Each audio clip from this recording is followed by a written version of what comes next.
Hello team! In today's module, Sarah and I will spend time discussing the hazards associated with highway and interstate travel.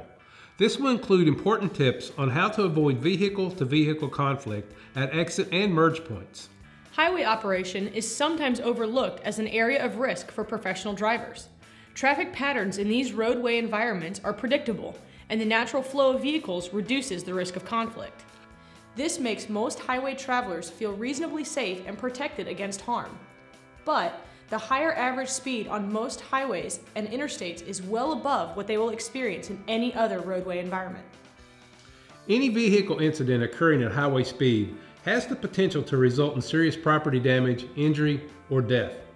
A highway environment is not an area where you want to dial back your focus. Sarah and I will cover 3 specific strategies that will help you to manage the risk of highway and interstate travel. They are a proper follow distance, lane discipline, and an increased awareness at exit and merge points. In a previous module, I suggested that a proper follow distance is the most important habit when it comes to safe vehicle operation. You also learned that a proper follow distance in a passenger vehicle is 2 seconds. In a commercial motor vehicle, you should follow at a minimum of 4 seconds. If you are in a commercial truck following at 4 seconds in a 70 mph zone, you will be tracking a lead vehicle at a distance of 410 feet. This may seem like a lot, but in reality, it is the minimum distance you will need if you are forced to hard brake in an emergency event. Sarah is right.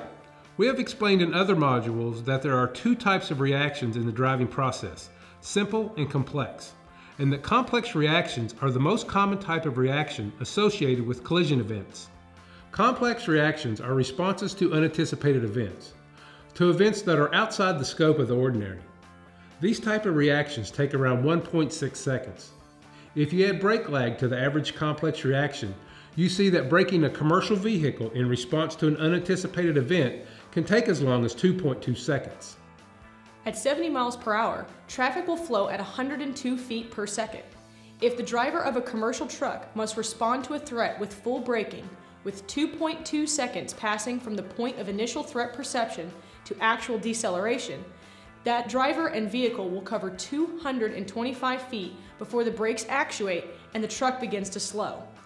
If the reacting driver was following at 410 feet prior to their response sequence, they will have 185 feet of their initial follow distance still available to them after subtracting their reaction delay distance. That remaining distance of 185 feet becomes very valuable if the vehicle they were following was involved in a catastrophic collision that abruptly halted their progress. In such a scenario, the accident vehicle has become a barrier equivalent obstacle that is waiting in the lane of the approaching commercial truck. At 70 mph, using an average rate of deceleration common to commercial trucks, a hard brake application will require a stopping distance of 326 feet. If you only have 185 feet of space available to you, an impact is almost guaranteed. But that 185 feet of braking that occurs prior to impact will significantly reduce your speed and your impact energy, perhaps reducing what would have been a fatal injury accident to an accident that is serious but survivable for all parties. A 4-second follow distance in a commercial truck will not eliminate the risk of a rear-end collision, but it will dramatically improve the odds of avoiding such an event. It will also level the playing field if you happen to be tracking a traditional vehicle that hard brakes, one that can decelerate at a rate that is 30% superior to that of your large truck. Lane discipline is critical to safe highway travel. This tenet can be broken down into 2 points: avoid grouping and limit your lane changes.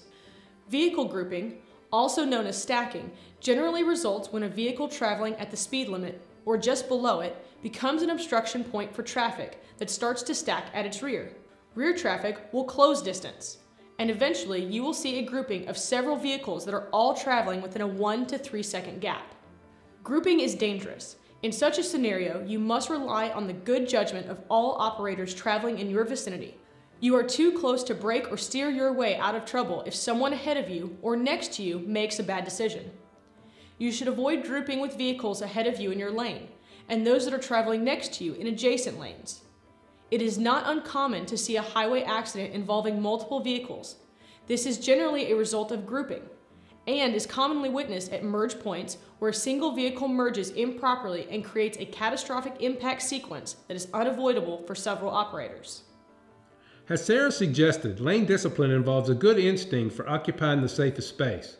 Some defensive driving programs teach the philosophy of steering towards the path of least resistance, or changing lanes when you encounter obstruction. It is imperative that you understand my next statement. Taking the path of least resistance is not an effective or practical strategy when you are operating a large vehicle. First of all, commercial trucks take up a lot of space. They have a lot of hard corners and blind spots. Sudden lane changes made in response to slowing traffic are dangerous when a quick glance at the mirrors does not give you all the data you need to make the safest decision. If you are operating a large vehicle, slow when traffic slows. Do not dart to open lanes. Do not steer towards open pavement. In a large truck, the goal is to make fewer overall lane changes. Second, if you are a commercial driver who steers away from slowing traffic, you must remember the size of the vehicle you operate. You are a rolling view obstruction and traffic to your rear has a limited field of view. If you suddenly vacate a lane as you near stop traffic, an operator traveling to your rear may find themselves in a no-win situation, with nowhere to go to avoid the stop traffic that has suddenly appeared in their lane after you changed lanes at the last moment. Next, Bill and I want to cover the danger that can be found at any interstate merge or exit point. Some drivers take a hard-line approach when it comes to merging traffic. There are some professionals who refuse to either move over or reduce speed for merging vehicles, believing that the responsibility to merge safely rests solely with the operator attempting to enter a lane or traffic way. The problem with this logic is simple. Operators that are attempting to merge have a limited amount of asphalt and time to make a successful merge. The chances are you will see the merging vehicle long before they see you, giving you more of an opportunity to adjust for their entry into your lane. If you occupy the lane closest to a merge point where traffic is present, it is recommended that you hold position and slow to allow entry for a merging vehicle. Again, we advise against any lane change that can otherwise be avoided. Exit ramps can be just as dangerous.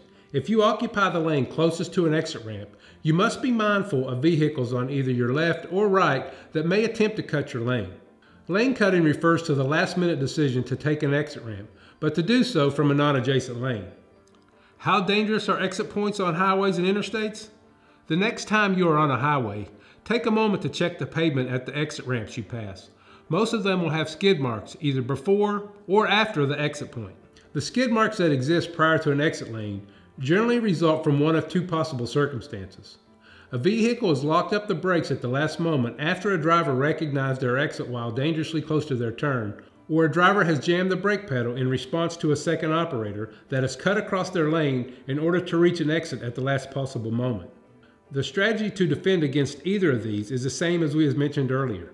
Maintain a proper follow distance and avoid grouping with other vehicles as you approach the entrance and exit points on the highway. Most of the miles logged by Rockwater drivers are driven on highways and interstates. This is where most of our employees spend the majority of their time behind the wheel. This is the area where you as a driver are statistically most likely to be involved in a life-threatening accident, all due to the higher posted speed. Again, when traveling on a highway or interstate, remember these three things. Use a proper follow distance. Do not group with other vehicles. And increase your level of caution at entry and exit points. And whenever possible, make it easy for others to merge. Don't put yourself in a position to be caught off guard by other vehicles cutting your lane from the left or the right. High-speed roadways represent a significant threat to all drivers, but this threat can be managed through simple measures to protect against the unsafe action of other operators. Maintain your focus on highways and interstates. Don't allow a routine flow of traffic to undermine your defensive posture behind the wheel. Be safe out there, and we look forward to seeing you in next month's Driving the Rockwater Roadways module.